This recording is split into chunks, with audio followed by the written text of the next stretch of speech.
ఈరోజు ఆ తిరుగుబాటు స్వభావం దేంతో సమానం అంటే విగ్రహారాధనతో సమానం.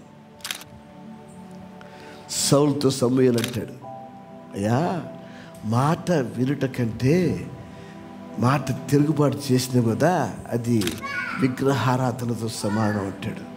సౌలుతో సమూయేలు మాట్లాడుతూ ఇక అమలేకు దేశానికి వెళ్ళి వాళ్ళందరినీ హతమార్చడమంటే కొవ్విన దూడలను కొవ్విన గొర్రెలను తీసుకొచ్చి పాకలు పెడతాడు. సమూయేలు వచ్చేసరికి, అయ్యా నువ్వు చెప్పినట్టుగా అమాలేకులందరినీ ధ్వంసం చేసేసిన మన కేకలేంటి సౌలా?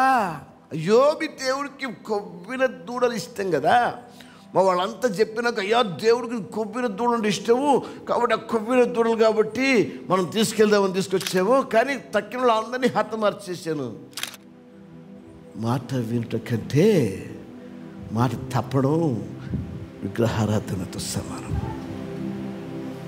ఈరోజు నా సంఘ జీవితంలో నీ ప్రవర్తన, నీ భార్య పక్షంగా, నీ భర్త పక్షంగా, నీ కుటుంబం పక్షంగా, సమాజం పక్షంగా, సహవాసం పక్షంగా ఏ రీతిగా ఉందో వ్యక్తిగతంగా నిన్ను నువ్వు పరీక్షించుకునే దినం ఇది.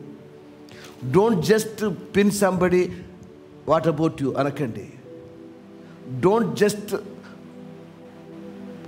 టచ్ సంబడి, అదిగో అన్న వాక్యం నీకు చెప్తున్నాను కండి. This word is for every one.